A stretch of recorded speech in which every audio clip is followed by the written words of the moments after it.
Okay, good evening again, everyone. I'm sure I'm audible and you can hear me. If it's a bit quiet for a while and that means you can hear me, please just signify and let us know. But again, good evening and welcome to tonight's session.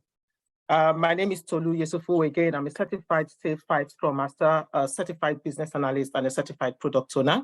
And we'll be looking tonight at stakeholder management and expectations. I'm going to try and run through the slides as quickly as I can based on the time that we have, but I would employ us all to please be as attentive as possible. Just a few rules there to say, please stay muted if you're not speaking, and please take notes and feel free to ask questions at the end of the call. It's a lot to take in today, but it's important that we go through the sessions. It's important that irrespective of our roles, we have clear understanding, at least on how to engage with our stakeholders. So I'm going to run through now. So tonight, this topic tonight is about what is stakeholder management, managing stakeholders and their expectations. So we will be looking at things like who is a stakeholder, who are stakeholders, what is stakeholder management, what's a stakeholder management plan, managing your stakeholders' expectations, change process and control, winning over difficult stakeholders, stakeholder power and interest analysis, project stakeholder impact analysis, and we would also be looking at the famous popular stakeholder involvement using RACI metrics or RACI chart, as some people call it. So very quickly, who is a stakeholder? A stakeholder could be anybody. It could be an individual, it could be a group of people, or even an organization. As long as you have an interest in, or you're affected by a business venture or the outcome of a project or a product, you are a stakeholder. That person is a stakeholder. Now, a stakeholder can be both internal or external. So you have people like your customers, some people call them clients, users, even the employees, even your development team, your developers, business partners, team members, like you can see on the screen, sponsors, investors, suppliers, even the government. All of these can be classified under your internal and your external stakeholders. And we'll take a little bit look at that more in depth in a minute. Now, stakeholder management. Stakeholder management basically refers to that process of identifying your stakeholders. Not just identifying them, because it's one thing to identify, but then you also need to analyze their needs and their expectations. No two stakeholders, no 3, 4, 5, 6 stakeholders are the same. So you need to identify who those stakeholders are, analyze what their needs are, and what their expectations are. Yeah, so you might have stakeholders that even their mode of communication, actually, you need to understand, because my mode of communication as a stakeholder might be different from Wumi's mode of communication as a stakeholder. Wumi might prefer to jump on a call with you and have that conversation with you. I might just prefer you send me an email. So we need to understand, once we've identified our stakeholders, we need to understand how do they want us to engage with them? How do they want us to, communicate with them?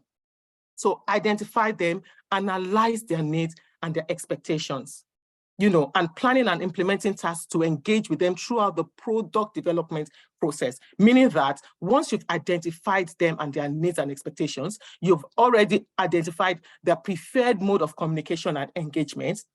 Then you need to now make sure that you have a proper plan in place to implement how you engage with them, that task, the activities, the plan, the process that you want to engage with them throughout the product delivery or development process.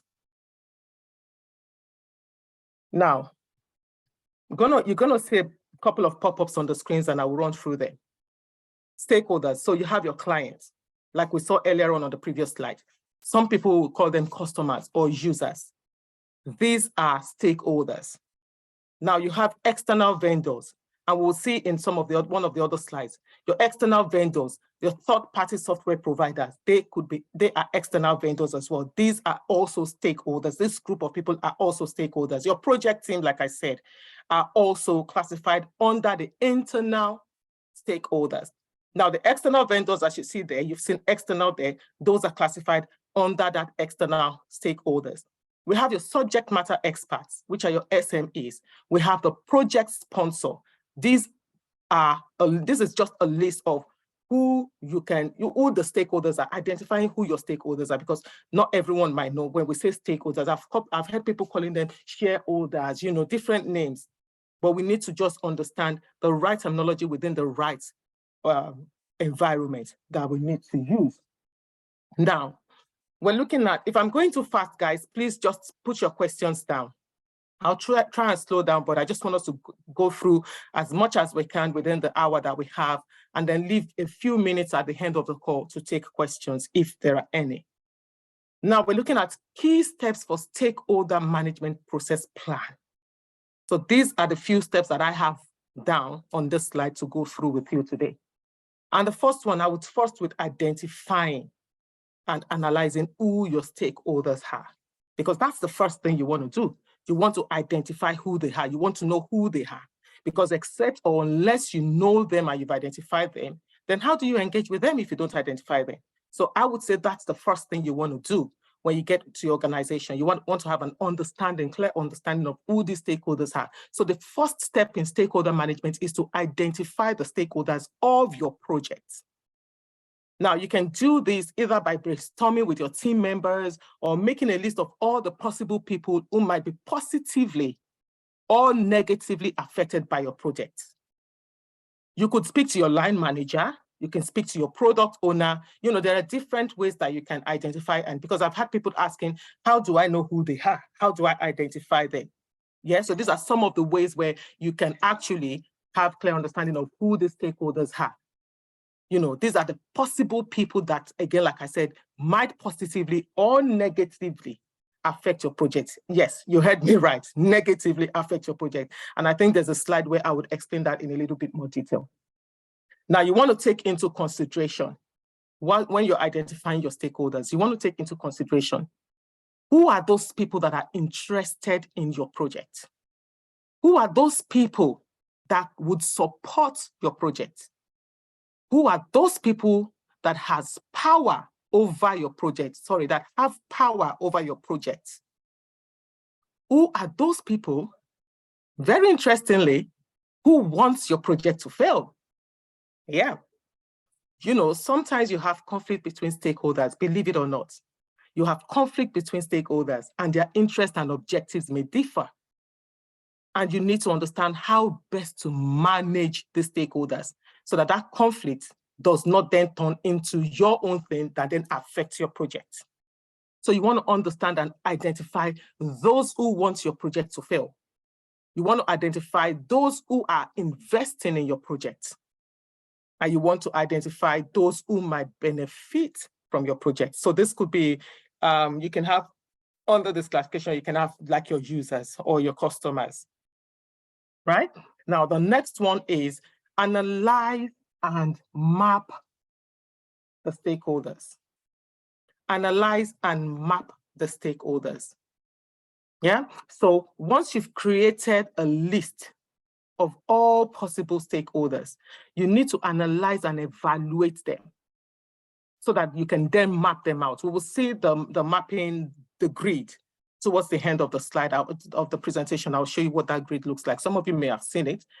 So once you've had that list, you've identified who they are, you've created that list of possible stakeholders, you need to analyze and evaluate them, because that would then help you to put them on that grid, to map them out. Yeah, so this essentially, this means that you categorize your already identified stakeholders. And a widely known method that people usually use is to map the stakeholders is we have something that we call the power interest guild, or the I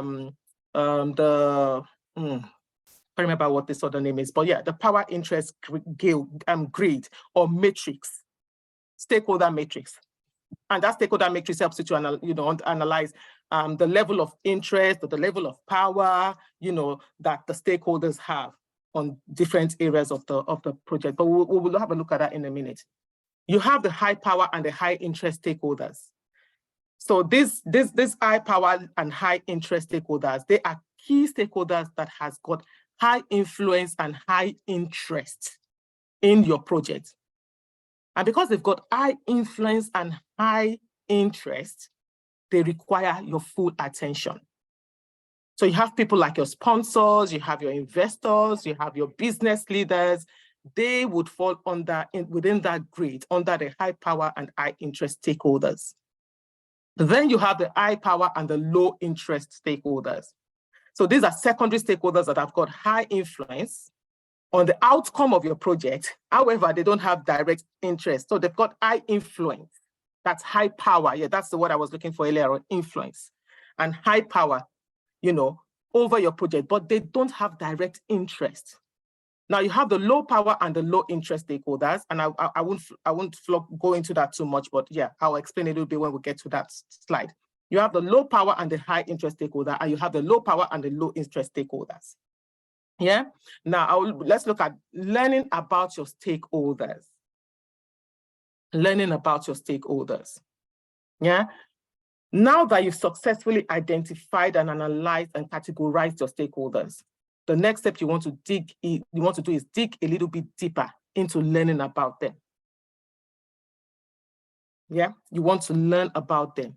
You want to understand what their mode of communication is. You want to understand what their interest is, how they impact your project.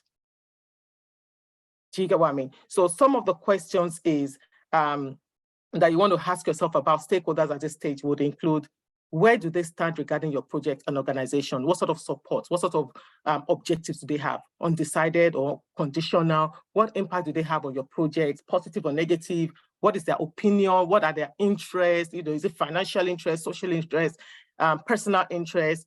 Getting to know your stakeholders in depth would help you focus on your messaging on topics, when you're engaging with them. It helps you to engage better. It helps you to understand how to communicate with them better. Yeah. Now let's see developing a communication plan. So if you look at the stuff that I have on the screen, you might feel like, oh, some of the way I'm wording the topics might not be what you have on the screen, but I will try and stick to what we have on the screen. So classifying level of communication. So communication, like we all know, apart from stakeholders, management, and all of that, we all know that communication is one of the main elements that we use with stakeholder management, that we use on a daily basis with anyone and everyone. Even outside your organization, you have stakeholders. Even within your family, I would say partners, you're both stakeholders within your family. Even your kids are part of that structure, when we want to, bring it home a little bit. So now, when you have identified them, we've talked about identifying them and all of that, analyzing them, you want to understand their best mode of communication, like I mentioned earlier on. Yeah, so it's always good to have a communication plan, because that would help you to deliver the right message to the right stakeholder at the right time. The right message to the right stakeholder. So I could be a stakeholder. Wumi could be a stakeholder. Do you get what I mean? But I might be a stakeholder that has come to me and ask me a question, or you might say you want to speak to me about something concerning your project. And I'll be like, actually, am I the right person for you to speak to about this? Have you spoken to Wumi? I think Wumi will be the best person for you to speak to about this. So you need to understand with your stakeholders, have a communication plan. Once you've identified and you've analyzed them, you need to have a communication plan so that a message that is meant to be directed at Deji is not directed at me. A message meant to be directed at me is not directed at the wrong stakeholder, then directed to Wumi. So for that, you need to have your stakeholder profile in hand. List out their needs, their interests, their responsibilities, their level of power and interest, their goals, their communication channels. Some people would just say, drop me an email. They prefer just to have an email. Some people would say, oh, just drop me a message on Teams. But I usually say, even if you're asked to drop a message on Teams, always have have like a thread. So I prefer email, to be honest. So have like a thread. Some people would just be like, yeah, just give me a call tomorrow around 12 o'clock. So understand their mode of communication, the engagement approach, the communication channels. Is it person to person, Some people would rather prefer that they have a one-to-one chat with you in person. Some people would have preferred video calls. You would go on a call with some stakeholders, and as you're joining the call, their cameras are on. You go into calls with stakeholders like that. Once you know that stakeholder, yes, would like to, they come online to have a meeting with you, the camera is on straight away. Know that when you're going into that kind of meeting, don't go in just expecting that your camera will be off throughout the call, because they have their camera on. It's only respectful and polite that you turn your camera on, because that's the sort of person that they are. Some stakeholders, they come into a meeting, you already know them for who they are. They can't be bothered about turning cameras on. Yeah, okay, yeah, that's what they like. They don't care. They will leave their cameras off. So understand that and know them for who they are. Your engagement approach, the frequency of engagements and communication. So some stakeholders, like for the BAs, for example, when you're checking with stakeholders to say, oh, how often would you like me to give you an update, a progress report? Some stakeholders would say, at the end of the sprint, or even Scrum Master, they say, well, end of the sprint, just send me a one-page Word document, send it via Word document. Some people prefer PowerPoint slide. Again, you need to be sure and ask. There's nothing wrong in asking a question. Would you rather I send you my updates on a slide, or would you just rather prefer a Word document? Ask them. It's better to ask than to assume. Yeah, it's better to ask than to assume. Frequency, say, yeah, at the end of every sprint, yeah, I'm happy for you to just drop me a quick update on progress of work. Some might say to you, oh, at the end of every week, every Friday. So you want to ask and you want to have a clear understanding of how often they want that engagement in terms of, the frequency. Yeah, and the participants. Oh, okay, so when I'm sending the update to you, is there anyone you would like me to CC into the email as well? If they give you names, take those names, take the email address, and make sure that when you're sending those updates, the reports, include those people in the invite as well. Or they could say, no, just send to me and I will share with whoever needs to be in the know. Right? So that as well. Now we've touched on engaging with the stakeholders. This is where you would actually execute that communication plan. Choose an appropriate communication approach based on the type of stakeholder, like we mentioned, that you're dealing with, and concentrate on the most important stakeholders first. Get your priorities right, and the least important ones later. It doesn't mean that there are stakeholders that are not important at all. It's just that the level of importance differs. And you can use your grid, your stakeholder matrix, your stakeholder grid for this to identify who those less important ones are and the most important ones are. So for example, now, let's say if you're dealing or you're handling a high power, high interest stakeholder, then use more engaging mode of communication. You can use face-to-face meetings, extensive consultations, phone calls. If you're going for the less expensive mode of communication, you can use emails, you can use newsletter, but make sure that those guys on the high power, high interest side of the matrix, use more engaging mode of communication with them. Yeah. Now monitor your stakeholders. No management process is complete. No management process is complete with monitoring and reviewing. So make sure that you are constantly observing and monitoring your stakeholders and making updates as you go. You see, even the stakeholder matrix I spoke about just now, it doesn't mean that once you've prepared that, you've identified and analyzed and prioritized them, it doesn't mean that once you have that matrix done, that's it to the end of the project. People move around on the matrix. Someone who's got low interest, low impact today might change on that grid and move to high interest, high impact tomorrow. So you need to monitor your stakeholders, know where to stand at each point of your project, and review that grid as you go. Review that grid as you go. Yeah? Okay. Go to the next slide. Yeah, we've gone through this as well. Okay, now we're looking at change process and control. And I've got a couple of bullet points on there for change process and control. So we've got embrace change and make adjustments. We are working within an agile space. And we always say with agile, we're flexible to change, unlike the waterfall project management ways of working. So in agile, we embrace change and we make adjustments as we go. We inspect and we adapt. But it's just that we need to make sure that we have the right process in place to take those changes on. It doesn't mean we have to drop everything because there's a change and because we say we're flexible. Design to customer expectations. Now, the ability to demo working application means that you can design for customers' expectations, right? Because then you're carrying out that demo. So that means that you're confident that you can actually design to meet their expectations. So rather than create and develop an application based on only written requirements, keep the customer informed of the application and its functionality. Not everyone, we know we're developers, so we're the technical ones, we're the ones with the know-how. Not all stakeholders, not all users or clients or customers understands the technicality of some of these applications and their functionality. So if as a development team or Scrum team, we spend like say maybe 6 months working on an app and we deliver it on time to the customer, that's a good thing, right?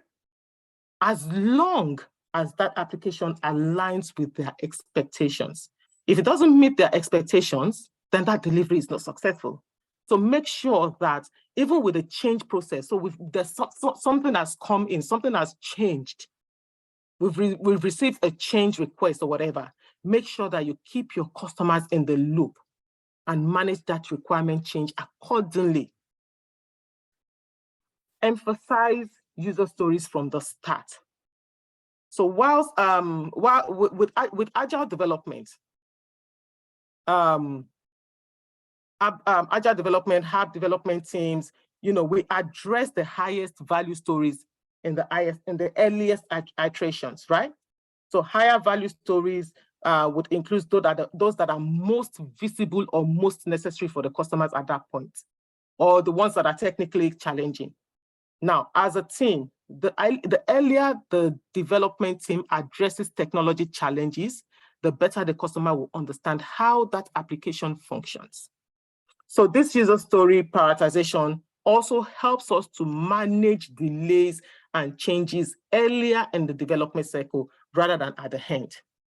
So it's easier it's easier and less costly to go through both small and significant changes at the beginning rather than at the end. So even as BAs that are gathering requirements, you understand, when we gather those requirements, it's important to make sure that those requirements are properly prioritized before we then turn them into user stories. And even at that point when we have them as user stories, let us make sure that we are still communicating with the users or with the stakeholders. So let's make sure that they have clear understanding of what goes into those user stories, what those requirements are, and what what the functionality is for those stories. Review and prioritize changes. So when product owners introduce changes during the iteration, and it happens, they just come and they just bring changes in, new requirements in. They must prioritize them for the team. And this is where Scrum Masters, you come in as well. Because you would have product owners coming in and bringing in new requirements, even when you started your sprint. We need to make sure that we go through the right process. Yes, we're flexible and we accept change, but we need to make sure that we go through the right process to prioritize those changes for the team. Yeah, so we compare the existing stories to the upcoming changes. What is coming in? What needs to go out? What are the priorities, even mid-sprint when it happens? We need to take a lot of things into consideration, because if we just accept all changes and we bring them in with existing work that we have within the sprint, then are we sure that we are able to actually deliver everything? And remember, we're trying to manage stakeholders' expectations, so we don't want to promise what we cannot deliver. So it's better to say no at the start. And I know it's hard to say no, and it takes certain skill for you to say no without the stakeholder knowing that you're actually saying no. But then it's better we say that no at the start rather than promise what we know we cannot deliver. Right? And manage between sprints as well. You want to avoid change, a lot of changes during the sprint. So when that happens, you don't want to bring in too many changes into your sprint. But if you do need to, and you've been told that this is higher priority than what we're already working on, then you want to again make sure that make sure you give the development team time to look over those changes. Don't just bring the changes in, because a requirement might come in now as a high priority. You've taken something out, but the developers also need to be aware. They need to be kept in the loop. They need to understand what is coming in. And again, no matter how big or small that change is, you want the developers to also be able to estimate it. Because if you bring it in as a whole, it doesn't mean you can complete everything within that sprint. But what can we complete with this new change? What can we take into the sprint that we can manage within the sprint? Yeah, keep user stories updated and accurate. So the product owner, the BAs, whoever is writing the stories, we need to make sure that we're keeping those stories up to date with accurate descriptions and acceptance criteria. When I say accurate descriptions, I'm talking about just user stories and your acceptance criteria. There is no bigger waste of time than when a developer maybe writes a code to the wrong story details. It's a complete waste of time. And with Lean Agile, we try to limit waste as best as we can. So when that happens, it would interrupt. It would, you don't want that scenario where you interrupt productivity. It frustrates team members. Do you get what I mean? So when we are putting in those stories, let us make sure that we have the accurate stories, the accurate acceptance criteria, especially in those stories. We don't want the developers to start, developing something, and then midway we realize, oh my God, actually, this is not what the user wants. Yeah? Okay, so we have communicate with developers. So any idea changes that comes, again, like I mentioned earlier on, anything that needs to be scheduled into the iteration, that needs to come into the iteration, you want to make sure that you communicate with developers. I work very closely with my developers. You want to carry them along at every point in time. And when I say developers, I'm talking about not just the developers themselves, but the testers as well. And you can see it on the collaborate with testers. You want to make sure that you are keeping them in the loop. They are the ones that would actually carry out the work. Do you get? So when you're accepting to bring something in, make sure they are part of that process. They will be the ones that will help you to estimate how big or how small that work is. And that would then help you to slice that work down into, okay, ideally, Deji has given us requirement, for example, now. It's giving us requirements. And, as Scrum Masters, I've liaised with the BAs, the product owners. Okay, we know, okay, this is high priority, it needs to come in. Okay, that's fine. As a Scrum Master, I'm working with the product owner as well to understand, okay, so what do we need to deprioritize for us to bring in this into the work? What already, everything we have within the sprint and this new requirement, what is of lesser priority that we're working on and that we can move aside, maybe for future sprints? And once we've identified what that is, then the next thing I'm saying is, I'm not going to go right in and say, okay, cool. Now that we've removed one piece of work from the sprint, we can bring this in.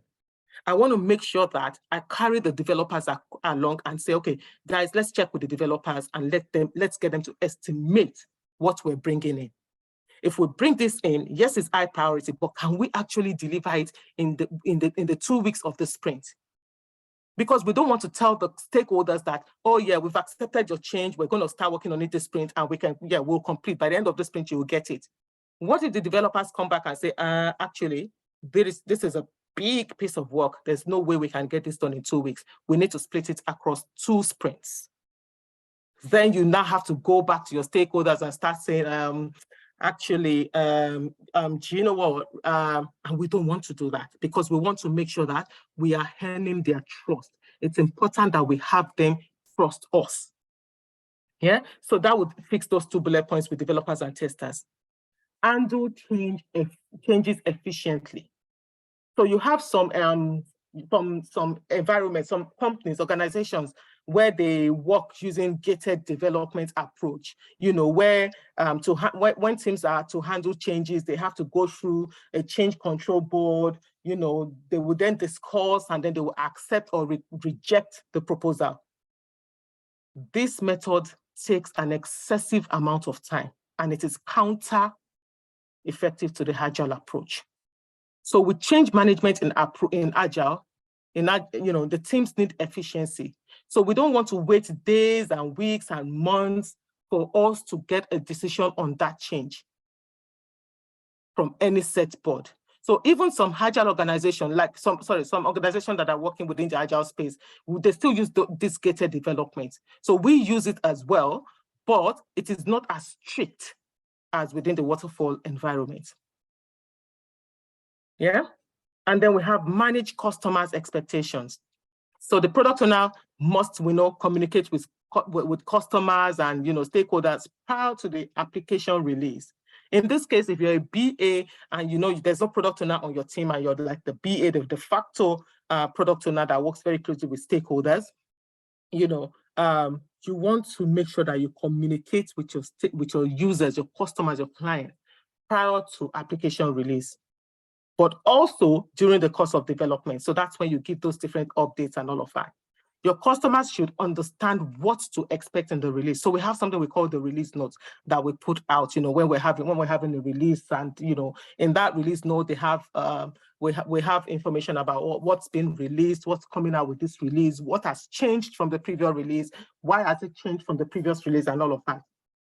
So that means that the customer would be aware of what is coming their way. There's no surprises.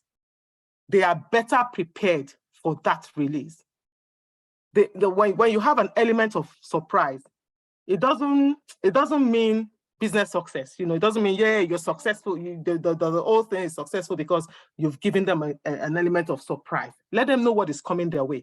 Communicate what is in that release. Because sometimes, even with a release, we need to put together what we call like training sessions or demos. So if that needs to happen, communicate the release to them. If they feel the need that they will need a training for this particular release, you put that training plan into place, understand who needs to be invited to the training, and then put that process in place and make sure that is done, rather than, wanting to take some sort of glory by saying, surprise. No, we really don't want to do that. How do we deal with stakeholders changing requirements? Pay attention to communication. You want to keep internal and external lines of communication open and receptive. Be direct and ensure that you understand everything that is expected of the team. And the same applies to stakeholders. Make sure you convey the implications of any additions and changes on the project constraints. So instead of reading between the lines and, ask them to spell out the details. If a stakeholder is speaking in parables or they're saying something you don't understand, find a way to politely ask them to clarify. Don't just take what they're saying and because you feel like, oh, it won't look nice on me to ask too much questions. It would look nice on you to actually not deliver what they're expecting us to deliver. Yeah? They may not always know what it takes from your side of the team to fulfill that expectation. It is okay for you to ask questions, get clarifications, then speak to your developers. Make sure that every change that is coming in, every work that is coming in is properly estimated. I'm not talking about estimation with your story points now that we estimate during sprint planning. I'm talking about estimating that particular piece of requirement that is coming in itself. Is it a big piece of work? Is it a small piece of work? Yeah? Create a requirement approval process. So with the help of your stakeholders, try and establish a procedure that lays out the sequence. Apologies, guys, apologies. So make sure, so with your stakeholders or with the help of your stakeholders, establish a procedure that lays out the sequence of actions and interactions moving forward. So a standard process would ensure that any deviation is recognized. So once you have a process and there's a deviation to that process, you would obviously know that there's been a deviation to that process. You get what I mean? You would know that there's a deviation. So working in an organized and mutually agreeable manner prevents the escalation or even the occurrence of a conflict. So have a requirement approval process. It could be that once you've gathered your requirements, of course, you want to gather your requirements during the elicitation process, you want to go back and analyze those requirements. Then you get your stakeholders to prioritize those requirements. Once they've prioritized the requirements, you want to make sure that they are all happy with the requirements. Who do you need? Which stakeholder needs to give you that go ahead that yes, we're happy with this prioritization and all of that. Make sure that you have a process in place. That would help to avoid any conflicts that might come up. Spend more time in the requirement analysis. Again, sometimes we find that some of us, we go into meetings with stakeholders and we're just rushing through our questions and we're not listening. Remember the first bullet point says, pay attention. Sometimes we go in and we're not listening. We're fidgeting. We're too conscious. Yes, it's good to be a good time manager. Do you get what I mean? You want to make sure that you're going in with an agenda and you're going in knowing that, ask the key questions. It's not like you're going to go in there and waste your time. Ask key questions, but make sure that you're spending enough time. So if you know that session is going to take you at least 45 minutes, don't go and say you want a 20 minutes call. Would you actually get enough in 20 minutes? Some stakeholder would not give you a lot of time in their calendar, but if they ask key stakeholders and they know the importance of the project, ask for 40 minutes. Even if they gave you 30 minutes, you know that, okay, actually I needed 30 minutes, but thank God I asked for 40 minutes. Do you get what I mean? So you want to make sure that, it's a given and it sounds simple enough when we talk about spending time in requirement analysis. But when you look at the number of projects that has failed due to poor requirements management, spending time in requirement analysis cannot be overemphasized. There are lots of projects that has failed. And if you check online, you will definitely see some of them. They failed because of poor requirements management. So make sure you're spending adequate time in understanding the problem. Understand the problem statements that motivates the project or the existing system that you're replacing. Leave no detail of requirement gathered from stakeholders inadequately analyzed. Make sure that every requirement you get from your stakeholders, you analyze those requirements adequately. If you have questions, ask questions. It's not all the time that you have questions that you have to jump on a call with them. There are some questions that you have that you can get clarification on just by sending emails. Yeah, get SLAs. That's your service level agreement. So this should be carefully worded and on time. This agreement clearly states the terms of collaboration. I won't dwell too much of that. It clearly states the terms of collaboration, the work environment and the deliverables before you begin work. So make sure that you get clear SLAs. Be flexible and adaptable within reason. We're working within an agile space, so we want to be flexible, we want to be receptive, and want to be reasonable. So best assume that requirements are subject to change. Do you get what I mean? So know that these requirements that I've gotten and I've analyzed and we've prioritized, there could be changes. There could be changes.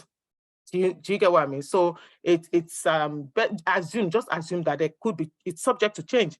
Actually, it's subject to change.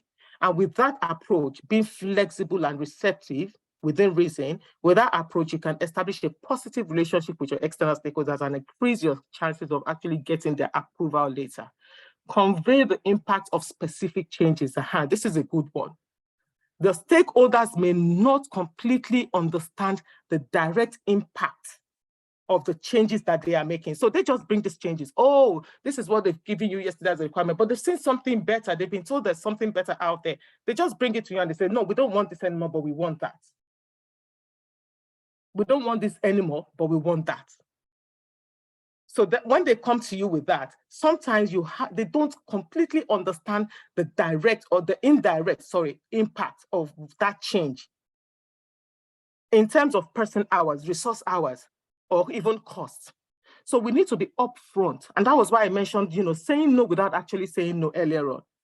We need to be upfront on how specific changes can lead or may lead to unexpected complications and delays in the project.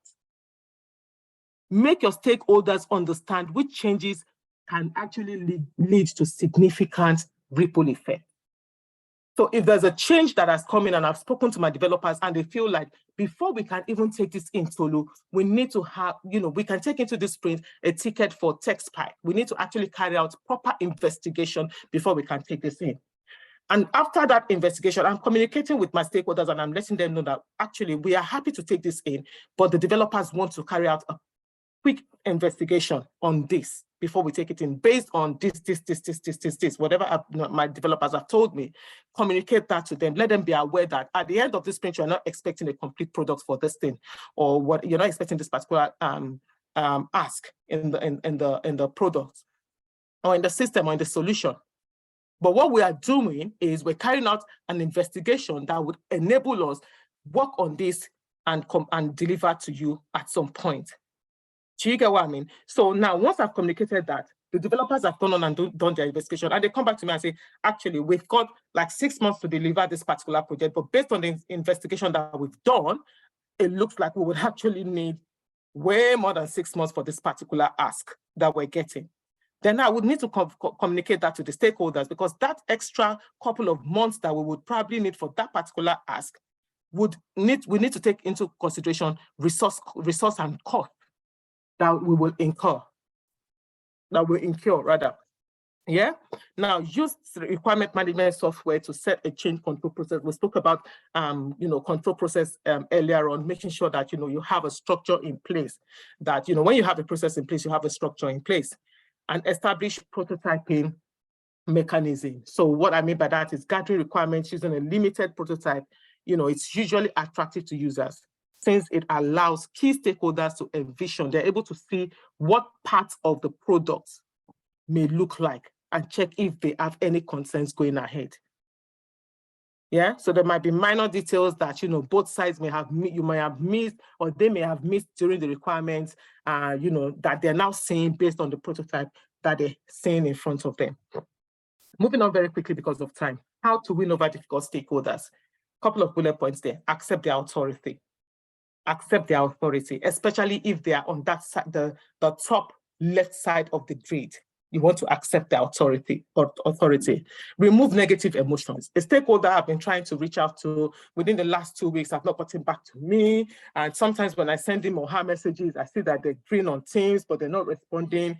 Remove negative emotions. It necessarily doesn't have anything to do with you. It necessarily doesn't mean that they don't like you. It doesn't mean that they don't like you because of the way you talk, or because of your skin color, or because of whatever it is. When you put in negative emotions because a stakeholder, you feel like a stakeholder is being difficult, then you're starting to put yourself in a difficult position as well. Because when you eventually get to meet with them or to communicate with them, you already have that at the back of your mind, that negative emotion at the back of your mind.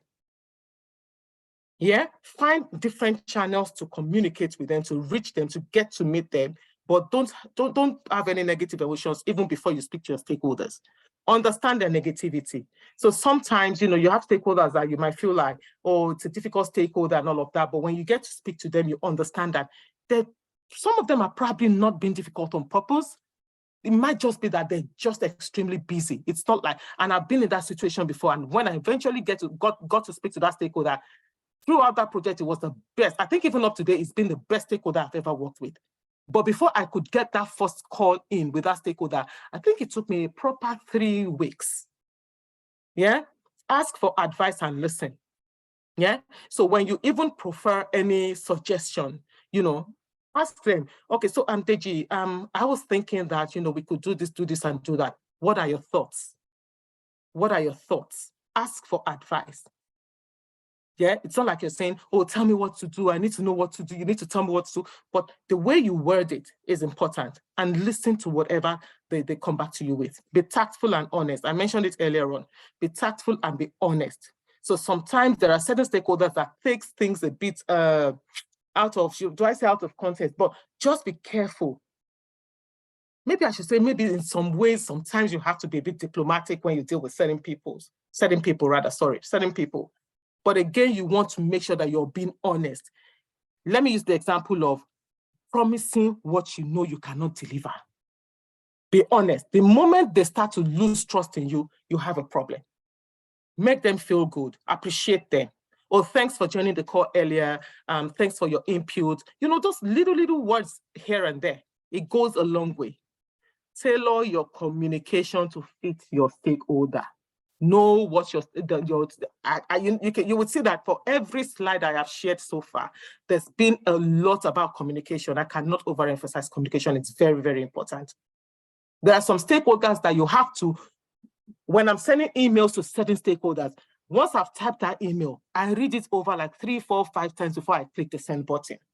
There are some stakeholders, when I type their email, I probably don't even read it twice. If I read it back once before I click send, that once I'm reading it back is probably because I want to make sure that I don't have any typo errors in there.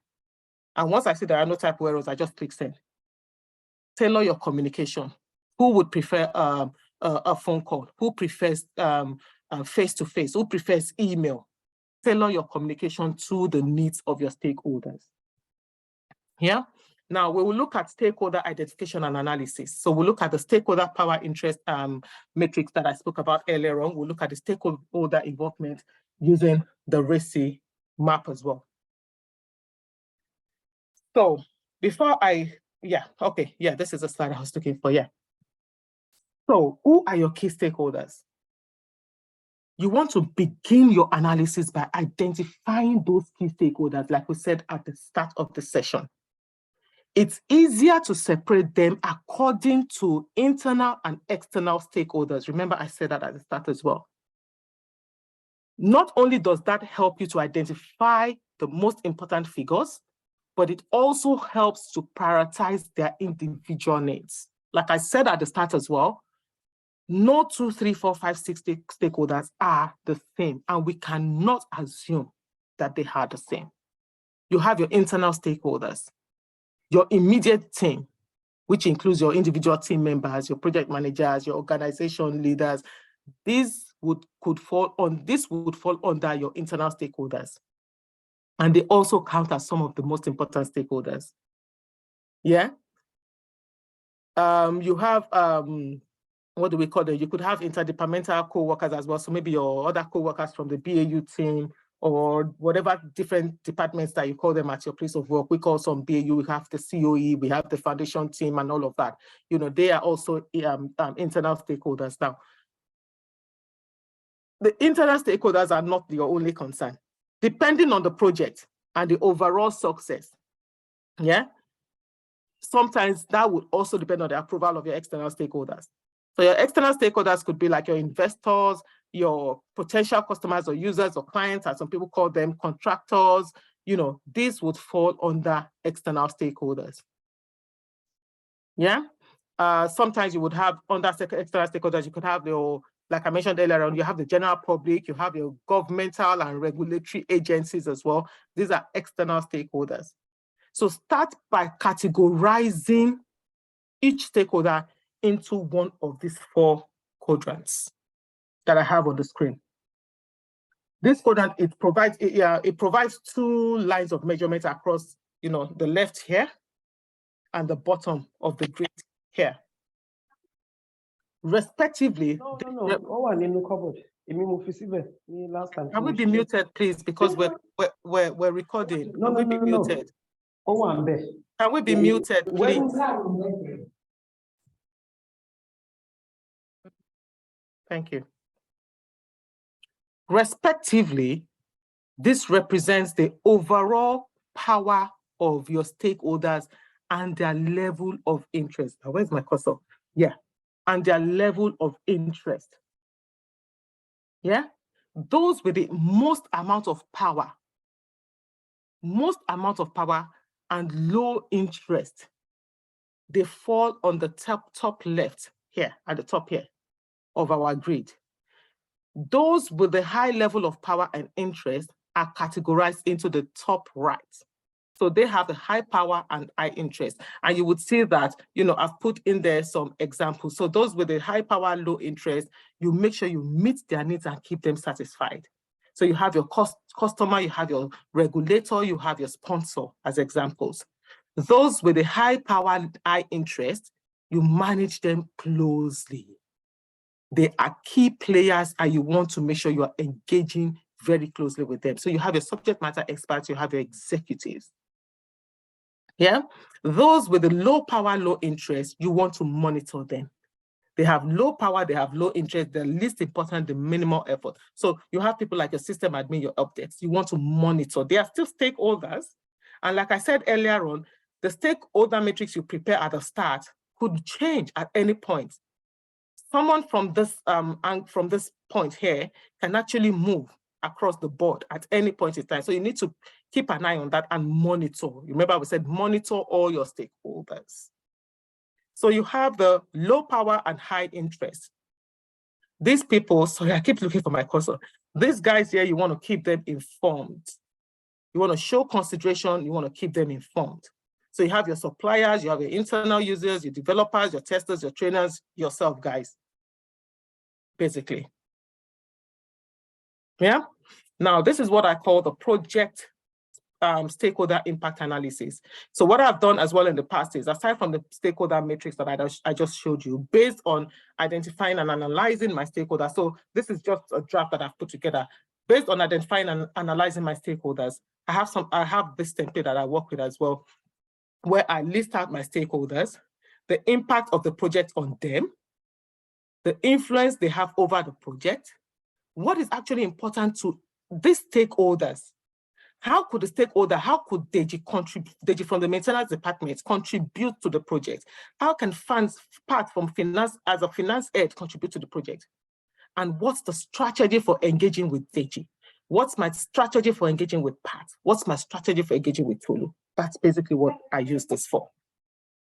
Now, finally, we're looking at the stakeholder matrix.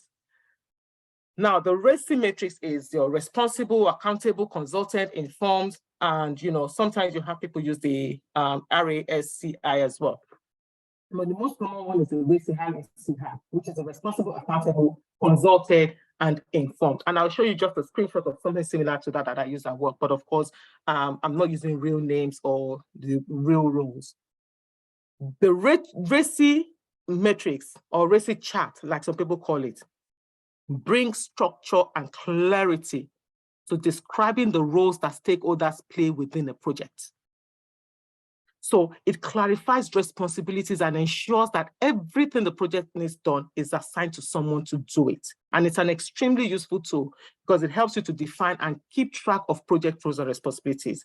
And it also, very importantly, it avoids duplication of tasks and it eliminates confusion.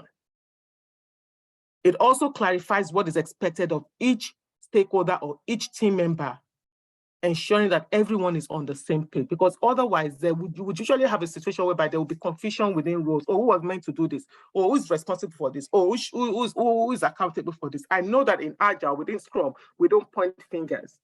But there are certain situations whereby you want to map out your stakeholder, your RACI matrix, and understand clearly who is responsible or accountable for certain things.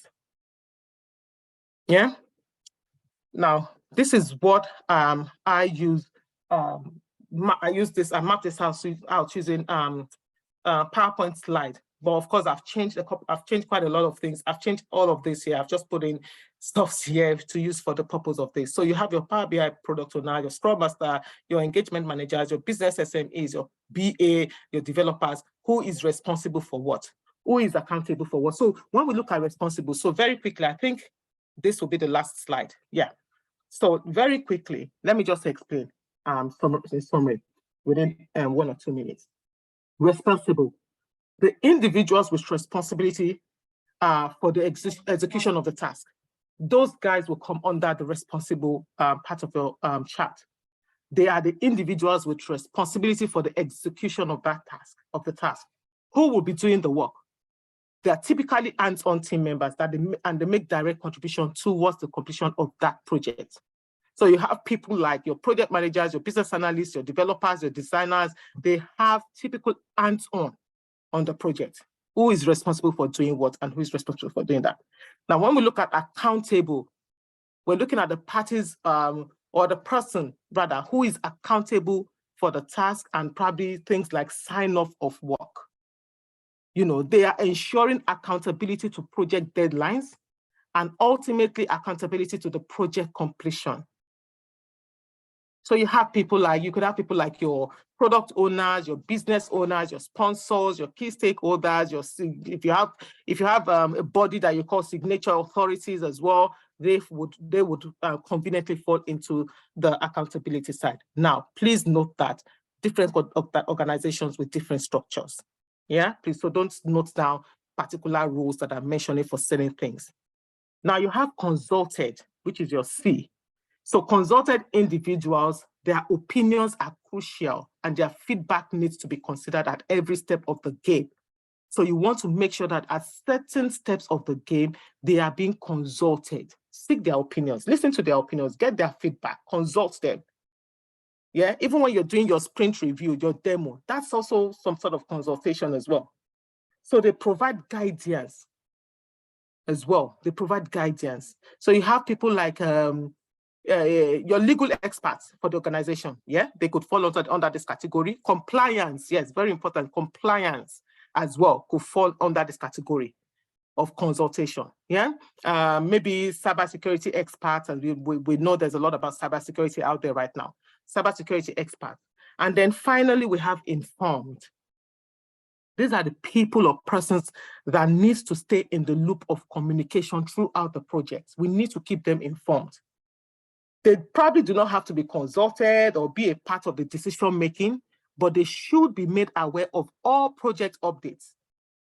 You know, so typically you have, you probably might have some people like some, business owners or stakeholders that are more interested in viewing the project at a high level view.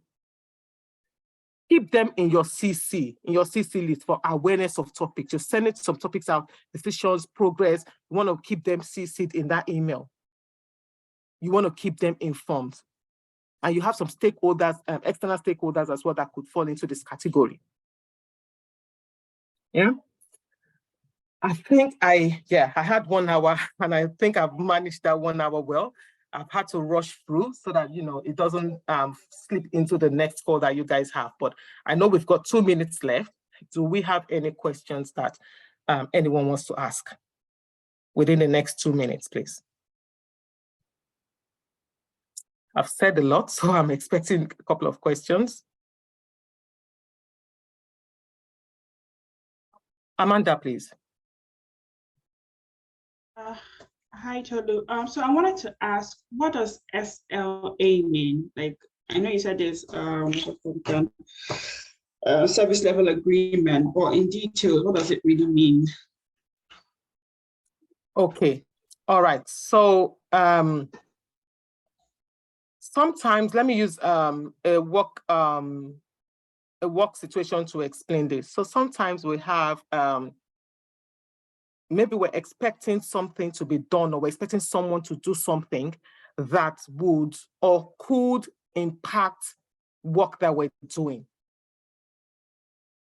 When we liaise, or when I liaise, and this has happened with maybe like even internally, not even just externally, and I'm waiting on a decision, or I'm waiting on something to be done for us to actually progress or move on with work.